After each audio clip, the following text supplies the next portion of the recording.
Now concerning the things whereof ye wrote unto me, it is good for a man not to touch a woman. Nevertheless, to avoid fornication, let every man have his own wife, and let every woman have her own husband. Let the husband render unto the wife due benevolence, and likewise also the wife unto the husband. The wife hath not power of her own body, but the husband, and likewise also the husband hath not power of his own body, but the wife. Defraud ye not one the other, except it be with consent for a time, that ye may give yourselves to fasting and prayer, and come together again, that Satan tempt you not for your incontinency. But I speak this by permission, and not of commandment. For I would that all men were even as I myself. But every man hath his proper gift of God, one after this manner, and another after that.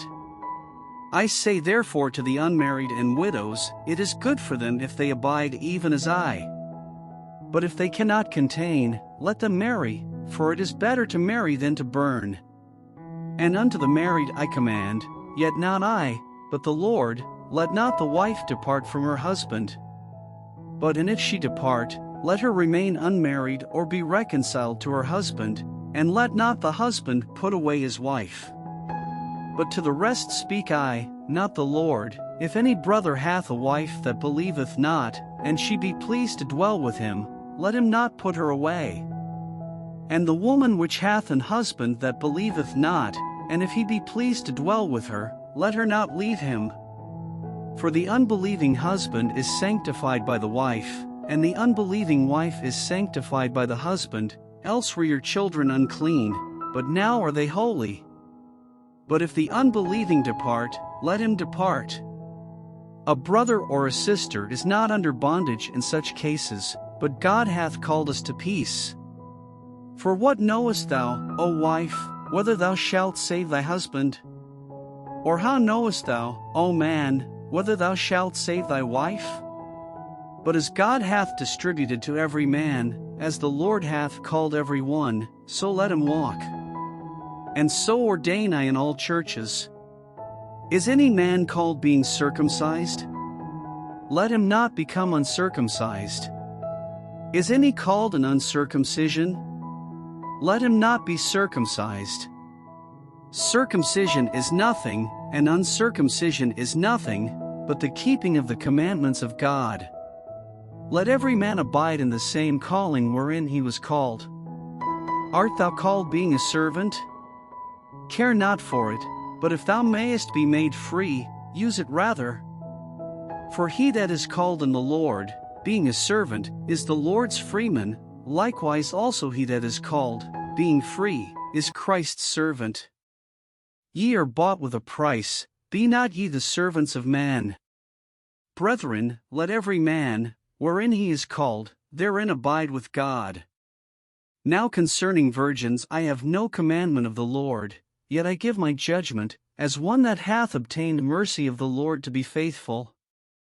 I suppose therefore that this is good for the present distress, I say, that it is good for a man so to be.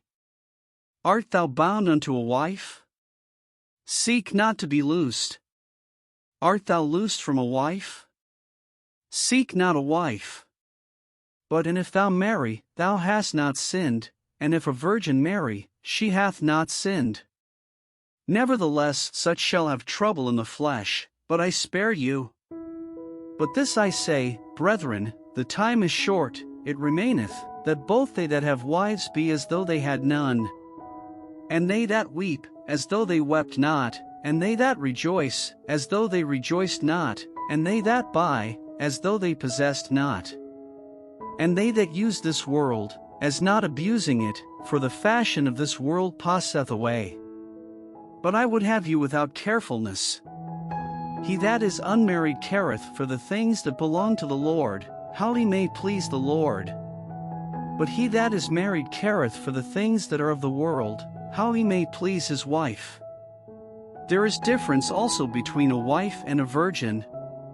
The unmarried woman careth for the things of the Lord, that she may be holy both in body and in spirit, but she that is married careth for the things of the world, how she may please her husband. And this I speak for your own profit, not that I may cast a snare upon you, but for that which is comely, and that ye may attend upon the Lord without distraction.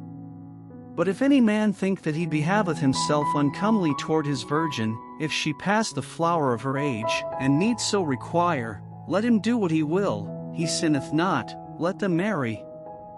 Nevertheless he that standeth steadfast in his heart, having no necessity, but hath power over his own will, and hath so decreed in his heart that he will keep his virgin, doeth well. So then he that giveth her in marriage doeth well, but he that giveth her not in marriage doeth better. The wife is bound by the law as long as her husband liveth, but if her husband be dead, she is at liberty to be married to whom she will, only in the Lord. But she is happier if she so abide, after my judgment, and I think also that I have the Spirit of God.